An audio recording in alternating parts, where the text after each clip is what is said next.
Internet!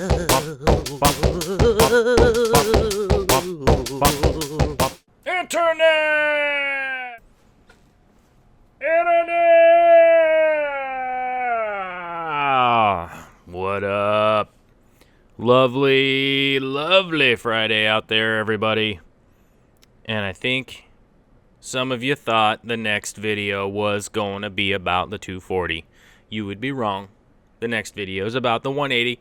The continued algae situation, which is honestly not a big deal. And I want to stress this right off the bat, right off the beginning of the video, that everybody will have algae issues at some point. More often than not, it's at the beginning.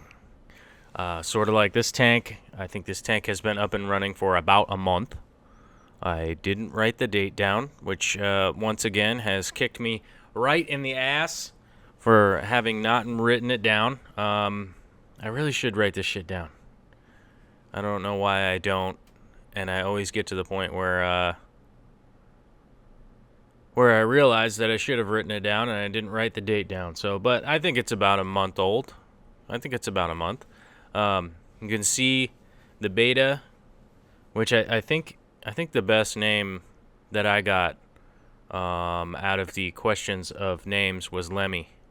Mainly because Lemmy Kilmster, I don't even know how to say that guy's last name, the lead singer from Motorhead, recently died, and that is kind of depressing. So maybe we'll just call him Lemmy. He seems like a Lemmy. He's got a big red mustache. I know Lemmy's mustache wasn't red. Did he have a mustache? I think he had a big mustache. Anyhow, whatever. On the 180, the biggest thing that I am doing right now is water changes and manual removal. Last time I showed you some manual removal. Can I say that? I don't even know how to talk today. What is going on? I'm spending a lot of time by myself not talking. It's not helping. I do manual removal two ways. One with a planting tongs, and two with a tube. A lot of you have a Python out there. I find that Pythons do not work for this, nor do I have a Python anymore. Many years ago, Hulk smashed mine into garbage and then threw it in the garbage after smashing it into the garbage. But I have spools of 3/8 hose, which I find to be utterly helpful in algae removal, especially of this kind, the sort of brown diatomy hair algae that I got going on here. I'm sorry, that time lapse is weirding me out. It makes me look like I'm some kind of weird space alien, can shift time and do things all super fast. What I'm doing here is I'm just actually using the tube to just scrape off what's there and suck up what is in place. But like I was saying, I find that Pythons don't have the proper amount of dexterity to do this very well. So like I said, I have spools of this 3/8 hose, which actually is really cheap. You can order it off like Amazon, which I generally do because I end up finding really good deals on like 100-foot spools for like $8 or whatever, because somebody's marked it off on something and they're trying to get rid of it. And now I bought this spool of hose a really long time ago, and it has lasted me a very long time. The dog wants some attention. Sorry. Hello, little dog. The dog wanted some petting, so saying hi to the dog. But like I was saying, that hose, I bought a big spool of it a long time ago, and I'll just cut lengths whenever I need it, and just use it for whatever. It's 3/8, so it is really small, so it's really not pulling out a ton of water, which is why I find it to be helpful for this application. It's just siphoning just enough water down into a bucket to be able to draw up into it and just basically pull out any of the algae that I'm trying to get without yanking everything else out. You'll see later in the video, I actually do suck a plant up. A little beta, of course, is all up in the business, trying to figure out what I'm doing. And, oh, check out that That camera shot was the best. I love it when I put my head right in there. And so as you can see, I'm just kind of going around and just removing the algae that's there. It's not going to solve the problem. That is not what's going to solve the problem. The water changes and the manual removal together are what's going to balance out this tank. But what is eventually going to solve the problem is the plants uptaking all of the excess and extra nutrients that are going on that are causing the algae that I have going on right now.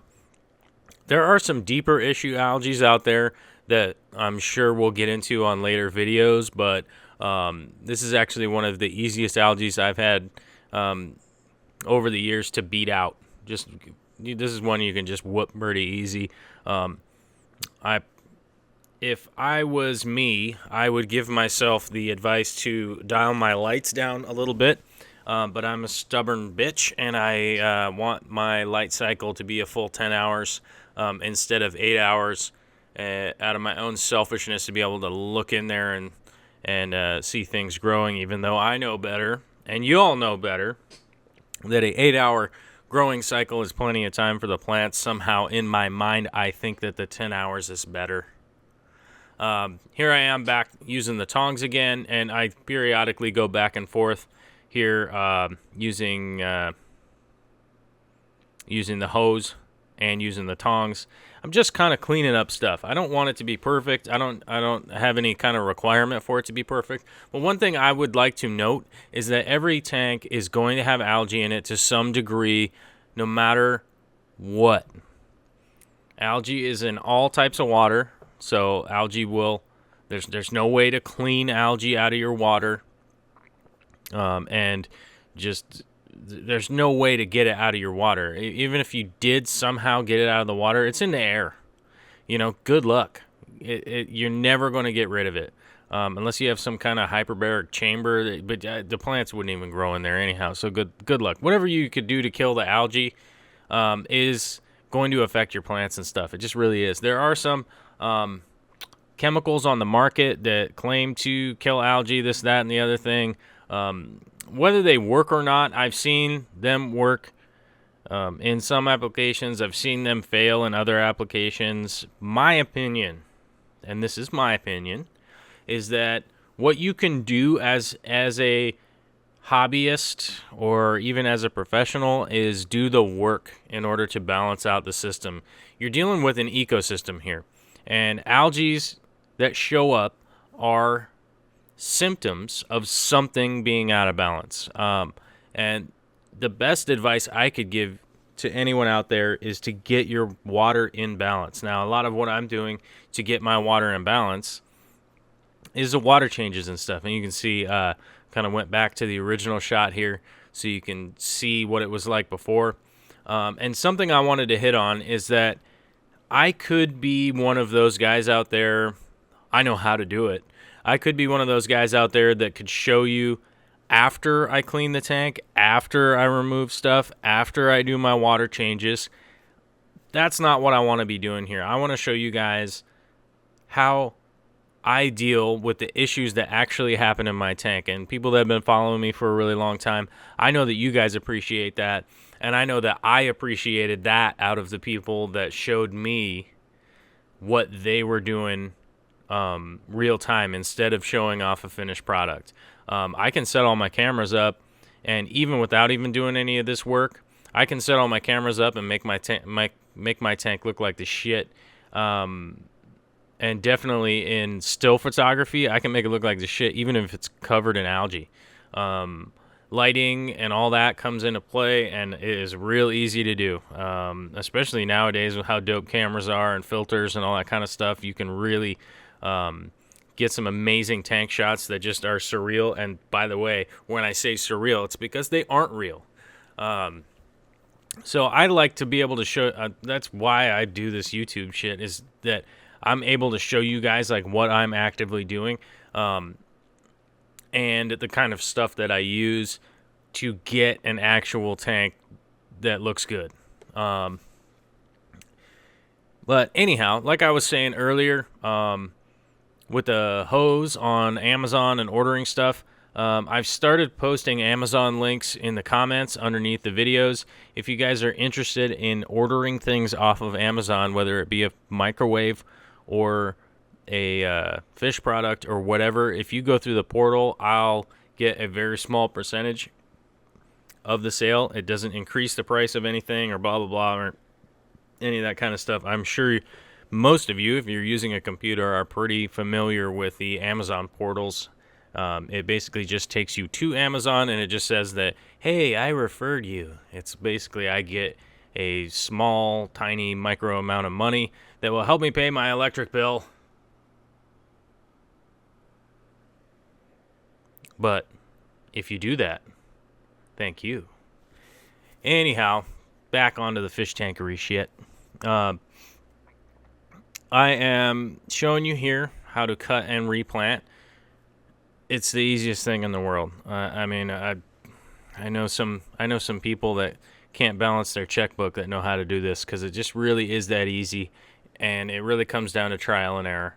But as you can see, these the polysperma that's back here that I planted a couple weeks ago has probably tripled in size, so I'm actually having to trim it and replant it. I don't want to get too many aerial roots. Aerial roots. So I'm trimming and replanting the tops to keep them at a relative level. What I've noticed in the past is once these guys get over about a foot tall, they'll really start to send out aerial roots to stop having to send nutrients all the way up the stem for it to keep growing. So keep them trimmed and replant the tops. Once you get enough plants, just trim the tops, stick them in a bag, list them on Facebook plant group, and somebody will most likely buy them from you. That's the advice that I could give you. But that's all just parts of the propagation. It's pretty simple.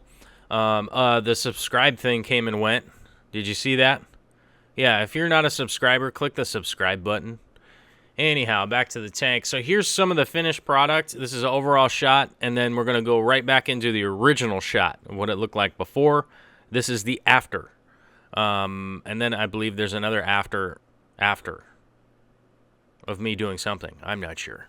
But overall, like, the plant growth that I'm getting out of this, the substrates here is the fluval stratum, the ADA Amazonia, and the sand in the front is the fluorite black sand variety, which is my favorite substrate for carpeting plants. And I'll try to have links for all of them in the comments down below. If I don't have them right away, I'll get to them at some point and pop them in there. Q&A has been pretty lax, except for a few people here and there have asked me a few things. Matthew Waybright asked me, plants look healthy, bruh. Are you dosing ferts or just CO2? If to most of the people that have been watching my channel for a long time know that I generally, as almost a rule of thumb, do not dose ferts. I heavily implore people to do water changes. It's really going to help you keep the balance in the tank. It will replenish a lot of the ferts that are missing, that get depleted over the week or two, depending on your cycle. I do water changes weekly, sometimes bi-weekly, depending on what's going on with my tanks. This is the rule of thumb. The centerpiece is going to be coming up fairly soon. I'm still working out what's going on. And to Damian Markham, he knows it's Friday. Friday is Future Pants Friday. And if he watched all the way till the end, Damian Markham, shout out, bro. Shout out. Anyhow, I'm getting down to the end of the video here, and I don't even really know what I'm talking about anymore. I'm kind of just rambling on. But I will say that, yeah, all right. Later.